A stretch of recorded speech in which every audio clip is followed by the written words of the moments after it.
You are listening to the Toxic Mold Podcast with Steve Worsley, the toxic mold expert and your number one source for mold consulting and mitigation in the USA. Let's dive into a brand new episode. Before we get started on this episode, here's a not-so-short disclaimer. While all attempts have been made to verify the content provided in this podcast, neither the podcaster nor the producers assume any responsibility for errors, omissions, or alternative interpretations of the issues discussed here.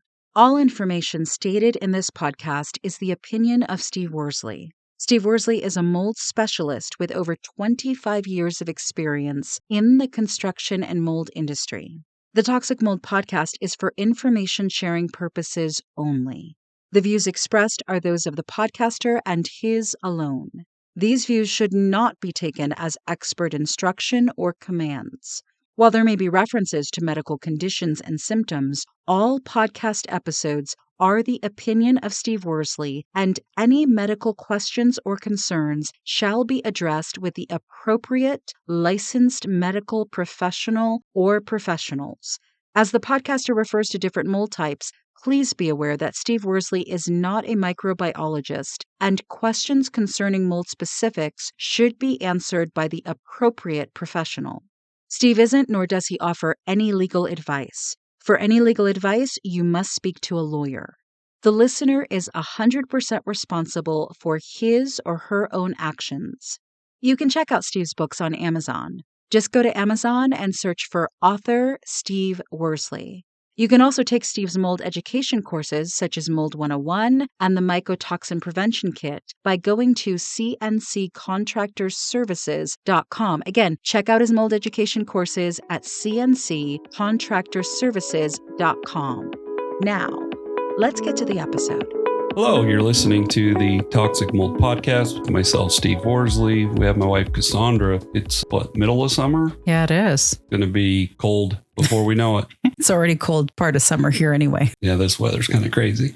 But anyhow, today's subject is what to expect during mold remediation, a day-by-day homeowner's guide. Why do you think this is an important subject? I think most people, when they go into remediation, they're so focused on knowing whether or not they need remediation and then on how much it costs that they don't even think about what do I need to know when it's happening. Yeah, a lot of times we have, there's no regulations except for New York, Texas, in Florida. So out here in the West, Utah, Wyoming, Idaho, Colorado, you can just get anybody. And most of the time it's restoration companies that do smoke and all sorts of stuff, fires.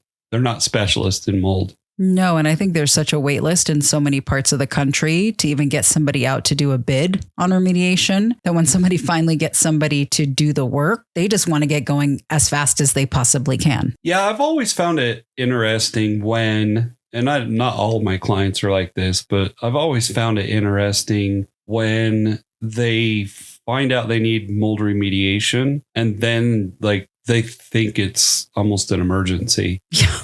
Very much so. And in a nice way, I try to explain to these clients that, and like I said, it's not that many, but I kind of have to just say to them, well, this has probably been going on for years. I'm not sure why you think it needs to be done next week. And really, there is some preparation, especially for the homeowners, and things they need to know before remediation starts, like whether or not they can stay in the house. Exactly. And so before we cover that, as far as people staying in the home, no, you shouldn't stay in the home. A lot of my clients are like, well, Airbnbs are expensive. We're already paying Steve and his crew to stay in an Airbnb. Now we have to stay in one. It's just not safe. Before that, though, let's backtrack a little bit and explain why it's important to have an inspection done by the remediation company, which, this, our listeners that listen all the time know how you feel about it's a conflict of interest. It's kind of funny. So let's address that a little bit. Why, in your opinion, do you think it's not a conflict of interest for the remediation contractor to do the inspection?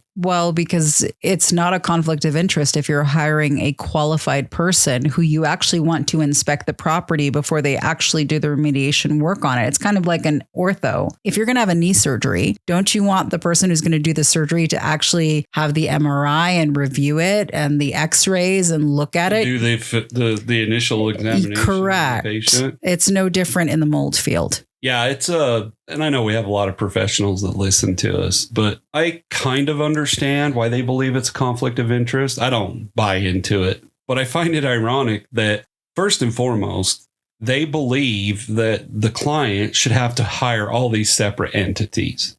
Which costs a lot of money, by the way. Exactly. And what's funny is well, before I, started doing this podcast and, getting in these groups with other professionals, I have always done an inspection before I do remediation. Why is that? Well, how would you know what to bid? How would you know what to work on? How would you know what to remediate if you don't inspect first? Well, that's the problem I have. So those that believe it's a conflict, you hire an inspector who writes all the protocols. Let's go back to the ortho. Do you want a radiologist writing all the protocols for the ortho to do your shoulder surgery? Certainly not. Why not? Because they don't have the expertise and the knowledge. Exactly. They don't know. And also, the ortho might not agree with what the radiologist puts down. So if you have somebody else doing the mold inspection, what if you get into the remediation job and you don't agree at all with what they put in there? Right. And what's interesting is I don't have one right in front of me, but the scope of work services that I offer, it clearly states my scope of work. So when I'm writing a scope of work, most of the time it's for clients in other states. So I'm not doing the remediation. It clearly states that this does not supersede the professional opinion of the remediation contractor or technician on site. There's a reason behind that. Correct. Because I'm not there. Yes. So for our listeners, here's my take on why it's so important. Going back to, I've been doing this for years. When we do remediation, this is nothing personal against my clients. I like a lot of them. Some of them I don't, but that's just how it goes. But I don't want to have to see them again because that means they're having mold problems again. Correct. If I don't perform an inspection, I don't know that the mold inspector, IEP, whatever you want to call them, I don't know how great of an inspection they did. So I'm going to do my own inspection. And so for all the professionals out there, I'll guarantee the remediation contractors are probably going to agree with this. We want to make sure everything is addressed. Absolutely. Period. And so to me, there's no conflict of interest there. Yeah. And our listeners that have been listening know that. And I just kind of wanted our listeners to be reminded. And then the other professionals that listen to the podcast, that's my take. If you're going to go in and do remediation and never have performed the inspection, that's a problem. In my opinion. Absolutely. So going back to should the homeowners be there? No. Why is that? Well, contamination, exposure. I mean, there's so many, liability for the mold remediation company. There are lots of reasons why. Yeah. And on top of that, so once again, I'm not naming any names of clients, but I have had clients that I said, you should leave. And then I get a voicemail or a text and an audio recording of how loud it is inside the house when the crews are on site. Exactly. Well, I told you shouldn't be there. It's loud. Yeah. We're running equipment all the time. It's the chemicals we're using. We don't want them exposed to it. There's many reasons. So for our listeners, I get it. It's not easy, but go stay at your in-laws, your parents, your siblings, wherever you can go. Don't stay in the home. Well, and it's a big disruption both to those who are doing the remediation work and to the family who's having to hear all of that stuff and figure out when can they enter their home? When can they not? What exit do they? It creates an environment where a lot of things could go wrong that would not be going wrong if they were somewhere else. Exactly. Another thing too, and most of my clients know this. When they're there, they want to chit chat. Yes. I'm there to do a job and it's nothing personal, but I'm not going to give them a debrief every day as to what we did and what we found. And that takes a lot of time. If you think about it, you show up in the morning, client wants to talk to you. Lunchtime, they want to talk to you. End of the day, they want to talk to you. It's easier for me because, I like to talk. So it's easier for me just to not even have them there. So once we've got the inspection done, people can't be there. We start with some pretty basic things. So a lot of my clients think, all right, here, Steve's got this big trailer dropped off. He's just going to start going to town on tearing stuff out. That's not how that works. We start with floor protection. And then we start with containments. That's very important. Why would that be important? Containments kind of lock the area where there's mold in, right? And keeps it from being in other parts of the house, especially as you're remediating it. Exactly. And so for those that are listening and they're like, well, isn't everything kind of already spread or cross-contaminated? To an extent, but not to the level of what we're going to do when we're in there cutting things out, running fits tile in a bathroom. We use attachments on hammer drills. It's literally like a jackhammer. I'm sure you can imagine what we're doing. So we get floor protection in, containments up, and then we establish negative air. And that takes a couple days, doesn't it?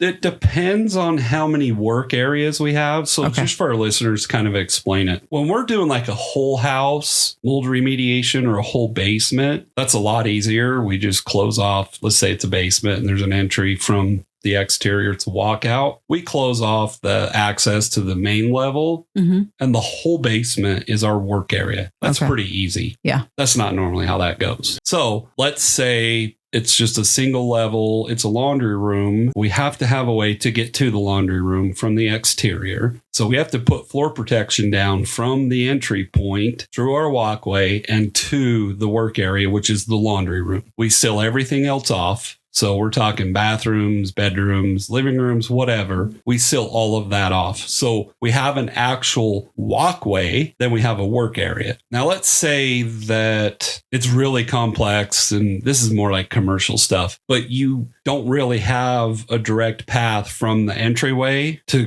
go to the work area and then back outside. Yeah. Well, when you're carrying out all the debris, which is already bagged, you have to have what's called a decon chamber. And that's more or less an area where everything's HEPA vacuum, damp wipe, and then because you're walking through what we would call a non-contaminated area. Does that make sense? That does make sense. So literally there's a lot of what I would call setup at the very start of a remediation job before the mask goes on, the suit goes on, and then you're really into cutting and remediating. Exactly. And then we put notices on the doors, the containments, just it's a do not enter, no access type of thing. So pretty simple. Like you said, we're there for a day, maybe or two, setting up. And then once we have all of that addressed, that's when we actually start the remediation part. And what does the remediation part look like? Well, it depends on what we're doing. So we're going to go back to this laundry room, or let's just say it's a bathroom. Let's say we found mold underneath the bathroom sink. So we have all our containments up, floor protections in, negative air is established. We start removing, and I want our listeners to understand this. Mold remediation requires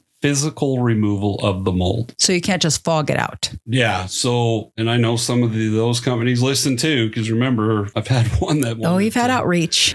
Wanted to buy me lunch to convince me that their fogging treatment is a patented, chemical thing that they have, and wherever air can get, it's going to get in there and denature the mold. And you don't have to pay people like Steve that do the physical removal. That's all hogwash. Remember, I did a case study. Oh, yes, you did. On a client that paid, I think, $6,000 to have the spray and pray method done. We went in there, actually had to do the physical removal. I took some building material, and I think it was on sheetrock. The backside of the wall had mold. I took a piece of it, put in a Petri dish. It's an agar dish is what it is, but everybody will understand it as Petri dish. Within a few days, it started growing mold. Oh, yeah. So it didn't work. No. And if you even think about it, let's say theoretically a fogging approach worked, that fog would have to be so toxic that you would have to ask yourself the question, how is it affecting the air that I'm breathing? If hypothetically it worked, it would have to be strong enough, and it continued to work, to stay in the house while you're living there to continue to work. Would you really want something that toxic in your environment? Yeah. And I think, if I remember correctly, these companies that do it, you can't come back into the home, I think, for 6 or 8 hours. But it's a good point. Like, how toxic would it have to be to work? Exactly. Yeah. Plus, on top of that, if the spray and pray companies do that, like, how do they even know the extent of the damage or the mold? And how do they know what led to it? Yeah. How do you fix the defects? You don't. Yeah, that's the problem. That spray doesn't go in behind walls and seals up leaking water lines. No. So again, if it sounds too good to be true, it probably is. Right. And like I said, you're talking, like, let's just say $5,000-$6,000 for that spray and pray. Mm-hmm. Whereas a normal remediation project where we have to remove vanities and toilets and flooring, you're talking $15,000-$20,000. Correct. But you're going to have to pay that anyways if you want it done right. Absolutely. You get what you pay for. So going back to like your question. So how do we do it? We go in there, we remove the entire cabinet. We HEPA vacuum everything, spray it, wipe it, bag it, haul it outside. Typically we have a container that's sitting outside. Once we're down to things like the subfloor, we assess those things. So the flooring gets removed. In this bathroom we're talking about, vanity gets removed. We do a flood cut on the wall. We go 2 feet past any water stains just to make sure that we've got everything. Then we start assessing the building materials. So you're talking subfloor, wall studs, sill plates, trusses, floor joists, all that kind of stuff. So I'm sure our listeners are wondering, well, how do you tear out floor joists? Most of the time we don't, because it's not really, you could do it, but structure wise, it's pretty extensive. You can't tear out a roof truss. No. Then you have to do what's called abrasive removal. Mm-hmm. So the mold, once it's trying to grow, so that like sheetrock insulation, all that stuff gets thrown away. Yes. The wood building materials like the floor joist, the ceiling truss, the mold is trying to grow into that substance. So mold has hyphae, which is the roots. You have to abrasively remove that. For our listeners, abrasive removal would be dry ice blasting, baking soda blasting, wire brushing, or sanding. Okay. So you're sanding out where the mold has attached to the wood. Yep. So we see discoloration. We're not sure if it's mold. We have different tricks up our sleeves. We can spray it with a hydrogen peroxide solution, see if it bubbles up. But more or less, to answer your question, it's discolored. It could be mold. We're not for sure. Is it just a water stain or discoloration? We sand it till there's no discoloration. Okay, got it. Now, if it's pretty substantial wood rot, so it's something that's been going on for years, then we start going down the road of, okay, we're going to have to put temporary walls in. We're going to have to cut out these studs. We're going to replace the sill plate, which is really important. So for our listeners, the sill plate's the bottom of the wall. Some people call it a mud plate. We all have different terms. There's typically going to be water damage between that sill plate and the subfloor. So it should come out if you can. Okay, that makes sense. So, I mean, there's a lot of what you're talking about is physical removal of the mold. Yep. Okay. And once again, keep this in mind. We're doing this under negative air pressure. So while we're working, all the air is being pulled out of our work area, filtered, and then dumped outside. And for our listeners, the machines we use for negative air, they're called NAMs, negative air machines, are air scrubbers. That's what we use. Mm-hmm. So they double as an air scrubber at night. What's the difference? Negative air is being dumped outside, pulling everything out. Does that make sense? That makes sense. So just think of a room that has smoke in it and everything's being pulled outside. Air scrubbing, we unhooked the exhaust duct.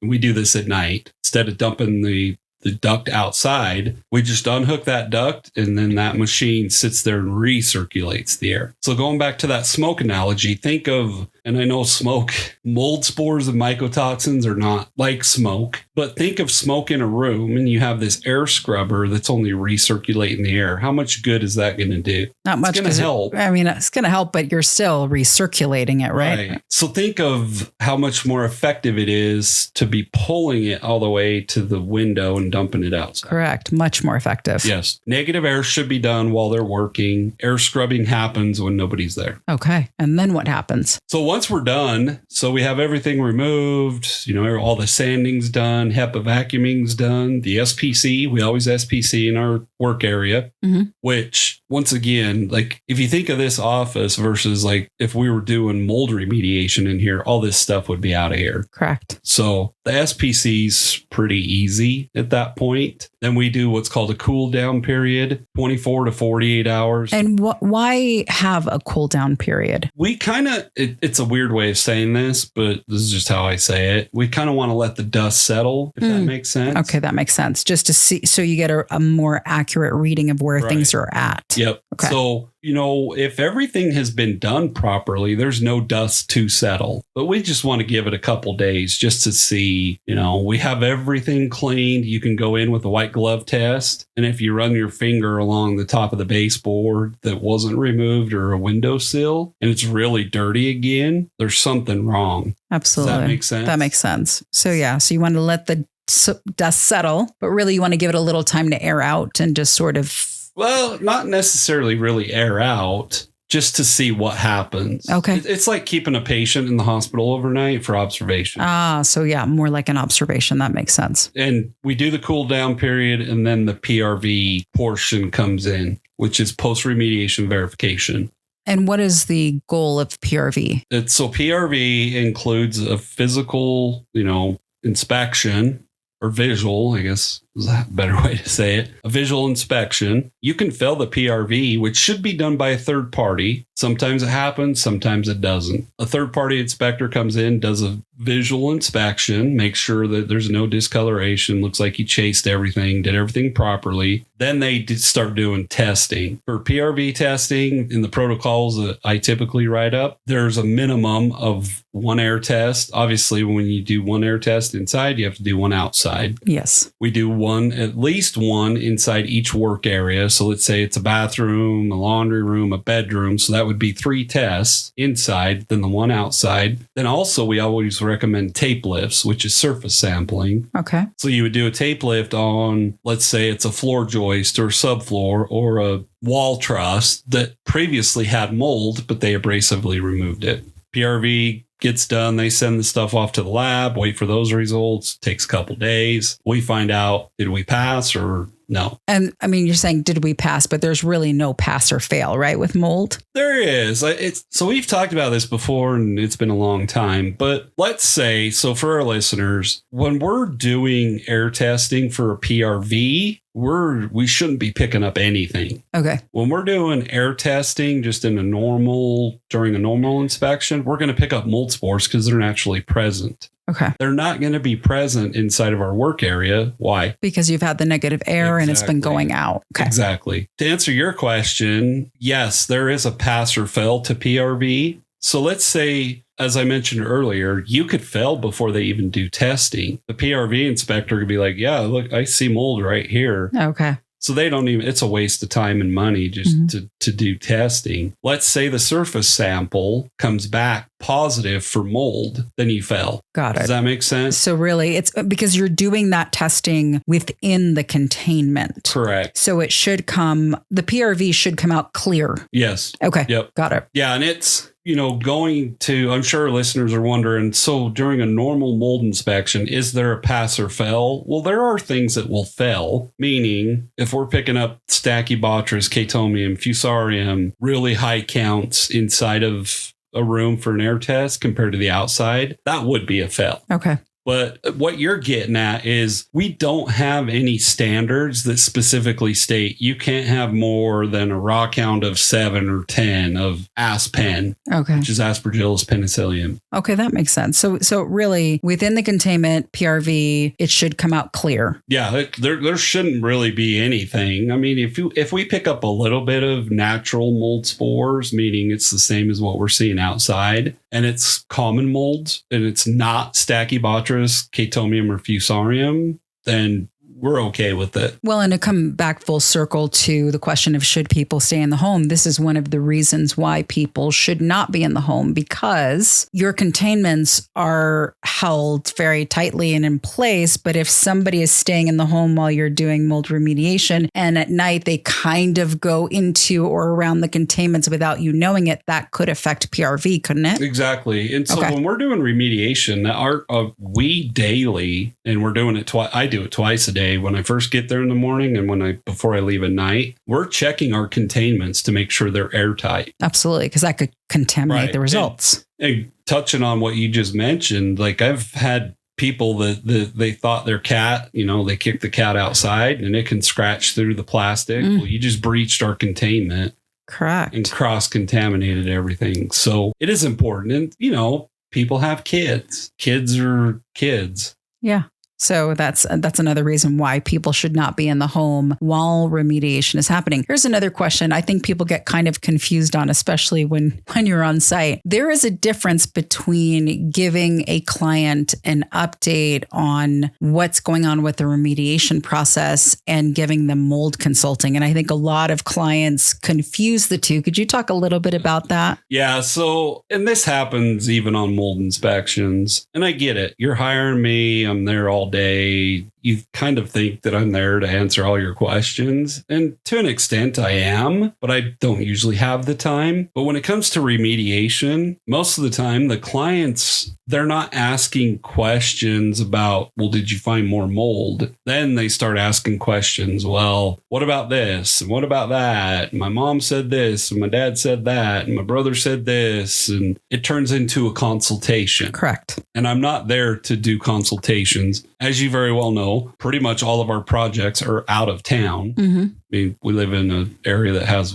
3,000 people in the entire county. Yeah. I think the city only has 2,000. 2,000. Yep. But my point is I'm out of town. I do my bids thinking I'm going to be there for X amount of days. Well, when I have to do a 45-minute or hour and a half consultation every day, and I'm there for 10 days, that's a lot of hours. Absolutely. So I think it's just something for people. Obviously, this is like what to expect during mold remediation. I think what not to expect is that the person or people doing the remediation are also going to do mold consulting with you. Yeah, exactly. And it's no different than, when the garbage man comes and picks up the garbage. Do you think he has time to sit out there and talk to you for 45 minutes? Certainly not. No, because he's there to pick up your garbage and leave. Absolutely. So for our listeners, be respectful of the remediation crews. They have a job they have to do. What do you think about competing projects? One of the interesting things about people when they decide that they want to get remediation done is they kind of look at it like, can I get a two for the price of one? Meaning they say, well, if I have to be out of my house, I've got to be in an Airbnb for 2 or 3 weeks. Can I have the mold remediation company working? But then can I also bring in a remodeling company or another contractor to also be doing things? What is your take on multiple projects happening on the same job site? Well, it happens and it's a major pain in the butt. Okay. That's the best way to say it. When we don't want the homeowners or the occupants of the home to be inside the home, it's not because they're the occupants of the home. We just don't want people in there. Mm-hmm. That includes contractors. Correct. And, I'm not even going to get into all of the equipment we have everywhere and wondering if someone's going to steal some of your stuff. I mean, back in the day, I used to think I could trust everybody, but we were in Denver and someone broke into the truck. Absolutely. I mean, times have changed. Exactly. But it's a liability concern for the remediation company. And we have signs posted that specifically state do not enter, and you have to have written approval. I get what you're saying, and I see it all the time, but it's best. It's let's go back to a surgery. Do you want to tell your orthopedic, I don't want to be under for more than an hour? Do you want to rush your orthopedic? Certainly not. Well, you don't want to rush your remediation contractor either. Correct. So have the patients take the time to get the job done properly. And bringing in a contractor, they should not come in until all the PRV's done. Absolutely. And speaking of that, do you ever have clients who think that remediation also involves putting sheetrock back up, putting floors back? Like, I forget what you call it, but putting everything. I call it rehab. Rehab. Do people mistake remediation and think that rehab is a part of remediation? Not very often. Okay. Most of my clients know we only do the tear out. But if they've dealt with, a flood in a basement and, these franchise companies come in and do everything. Okay. But most of my clients know we don't put anything back together. Which is an important thing to understand about. I'm not a sheetrocker. I'm not a mudder, taper, texture guy, plumber. I don't do any of that stuff. Correct. So remediation is just fixing the mold issue. The putting it back is a whole other job to hire. Right. It's a weird comparison on the health side, but it's like a woman having a mastectomy because she has cancer.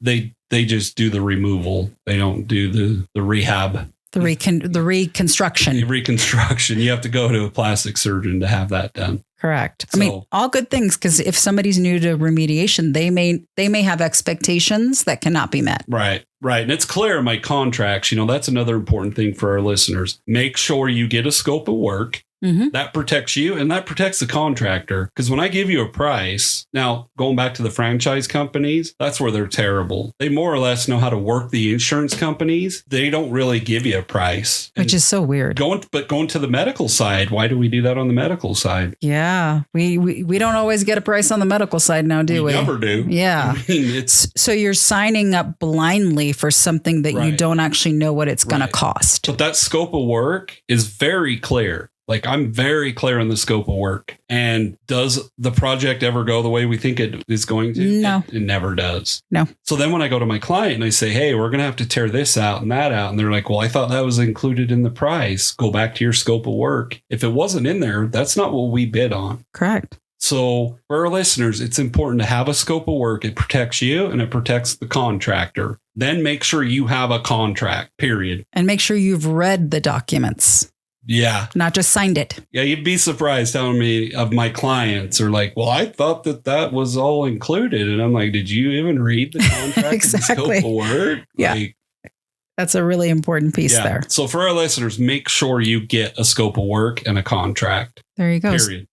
Period. So what's your call to action for people? I just said it. Make sure you get a contract. Okay. Period. Okay. I don't care if it's mold remediation, a plumber that's replacing a toilet. Make sure you have a contract that specifically states you're paying X amount of dollars for this work. Absolutely. So we have tons of services on our website. Something that a lot of people are kind of shocked by is VPAs, which is a virtual property assessment. I hear all the time, well, what can you find behind a camera? You'd be surprised. A lot. How often do I find mold? Oh, all the time. And my clients are like, wow, I didn't know that you'd see all that stuff. On-site obviously is the best option, but there's a lot of incompetent inspectors out there. So we do offer VPAs. They take a while. I had one. How long did that one last year? 6-7 hours. Oh, yeah. And I think that's one of the hidden benefits for your clients with VPAs. They get hours and hours of your time. And it's also education for them because they're the ones holding the phone or the laptop and walking through their home. You're also teaching them what to look for as you're doing the VPA. Exactly. Go to our website, cnccontractorservices.com. We have VPAs, consultations, scope of work, mycotoxin prevention kit, Mold 101 bundle. Oh, so many things. Books, courses. Yeah. You name it. Yep. You've always got a bigger list of stuff I need to get done. But there's something for everybody there. Exactly. So, all right. Well, we appreciate all you listeners. Have a great week. Thanks for tuning in. If you're worried about mold or indoor air quality in your home but don't know where to start, CNC Contractor Services has you covered. A virtual property assessment gives you real-time expert guidance on what's going on in your living environment, all from the comfort of your home. Whether you're buying, building, or just want peace of mind, visit cnccontractorservices.com to learn more about scheduling your VPA with Steve today.